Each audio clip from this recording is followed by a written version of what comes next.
Adapun Yerubbaal, itulah Gideon. Bangun pagi-pagi dengan segala rakyat yang bersama-sama dengan dia. Lalu mereka berkemah dekat mata air Harod. Perkemahan orang Midian itu ada di sebelah utaranya, dekat Bukit More, di lembah. Berfirmanlah Tuhan kepada Gideon, terlalu banyak rakyat yang bersama-sama dengan engkau itu, daripada yang kuhendaki untuk menyerahkan orang Midian ke dalam tangan mereka.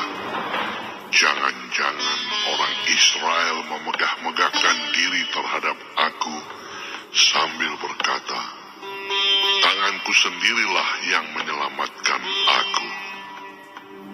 Maka sekarang, serukanlah kepada rakyat itu demikian.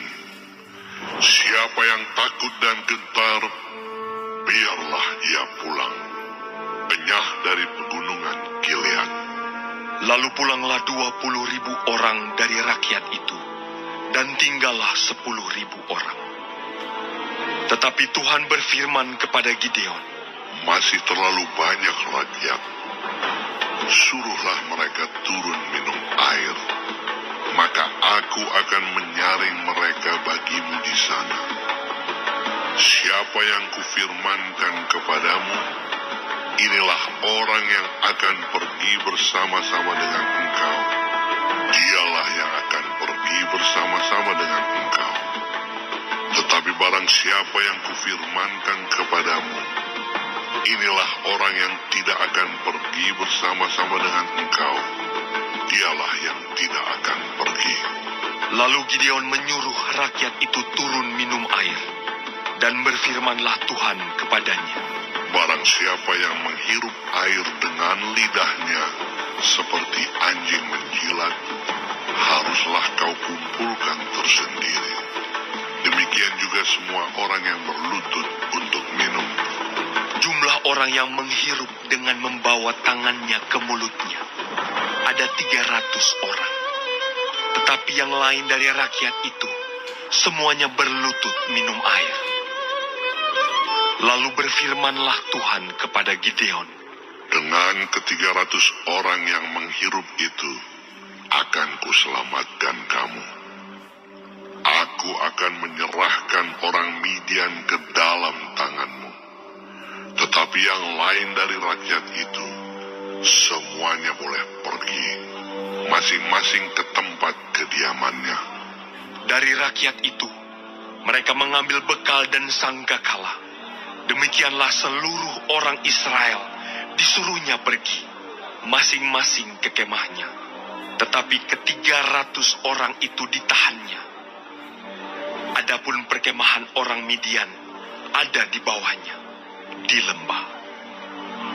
Pada malam itu, berfirmanlah Tuhan kepadanya, bangunlah, turunlah menyerbu perkemahan itu, sebab telah kuserahkan itu ke dalam tanganmu.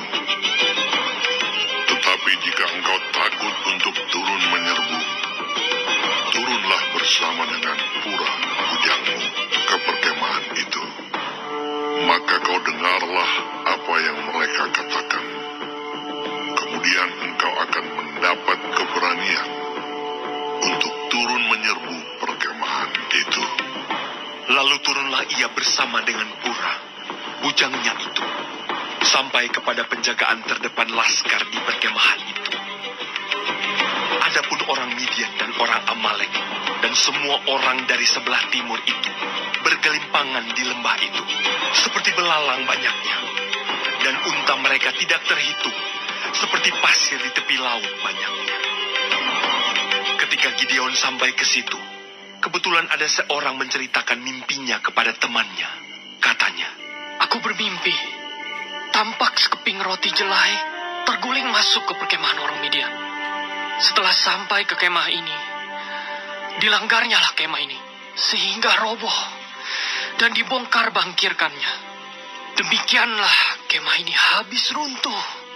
Lalu temannya menjawab, ini tidak lain dari pedang Gideon bin Yoas, orang Israel itu. Allah telah menyerahkan orang Midian dan seluruh perkemahan ini ke dalam tangannya. Segera sesudah Gideon mendengar mimpi itu, diceritakan dengan maknanya, sujudlah ia menyembah. Kemudian pulanglah ia ke perkemahan orang Israel, lalu berkata, Bangunlah, sebab Tuhan telah menyerahkan perkemahan orang Midian ke dalam tanganmu. Sesudah itu dibaginya lah ke 300 orang itu dalam 3 pasukan. Dan ke tangan mereka semuanya diberikannya sangkakala dan buyung kosong dengan suluh di dalam buyung itu.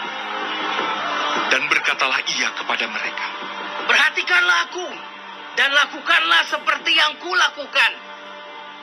Maka apabila aku sampai ke ujung perkemahan itu, haruslah kamu lakukan seperti yang kulakukan. Apabila aku dan semua orang yang bersama dengan aku meniup sangkakala, maka haruslah kamu juga meniup sangkakala sekeliling seluruh perkemahan itu, dan berseru, demi Tuhan dan demi Gideon. Lalu Gideon dan ke-100 orang yang bersama-sama dengan dia sampai ke ujung perkemahan itu pada waktu permulaan giliran jaga tengah malam, ketika penjaga-penjaga baru saja ditempatkan. Lalu mereka meniup sangkakala sambil memecahkan buyung yang di tangan mereka. Demikianlah ketiga pasukan itu bersama-sama meniup sangkakala dan memecahkan buyung dengan memegang obor di tangan kirinya dan sangkakala di tangan kanannya untuk ditiup, serta berseru, Pedang demi Tuhan dan demi Gideon. Sementara itu, tinggallah mereka berdiam, masing-masing di tempatnya, sekeliling perkemahan itu. Tetapi seluruh tentara musuh menjadi kacau balau, berteriak-teriak dan melarikan diri. Sedang ke-300 orang itu meniup sangkakala, maka di perkemahan itu Tuhan membuat pedang yang seorang diarahkan kepada yang lain. Lalu larilah tentara itu sampai ke Betsita, ke arah Serera, sampai ke pinggir Abel Mehola, dekat Tabat. Kemudian dikerahkanlah orang-orang Israel dari suku Naftali, dan dari suku Asyer, dan dari segenap suku Manasye. Lalu mereka mengejar orang Midian itu. Gideon menyuruh juga orang ke seluruh pegunungan Efraim dengan pesan, Turunlah menghadapi orang Midian, dan dudukilah segala batang air sampai ke Bet-bara, dan juga sungai Yordan.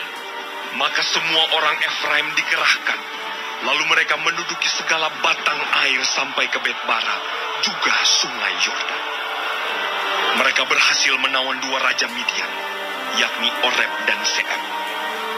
Oreb dibunuh di gunung batu Oreb, dan Seeb dibunuh dalam tempat pemerasan anggur Seeb. Mereka mengejar orang Midian itu. Lalu mereka membawa kepala Oreb dan kepala Seeb kepada Gideon di seberang sungai Yordan.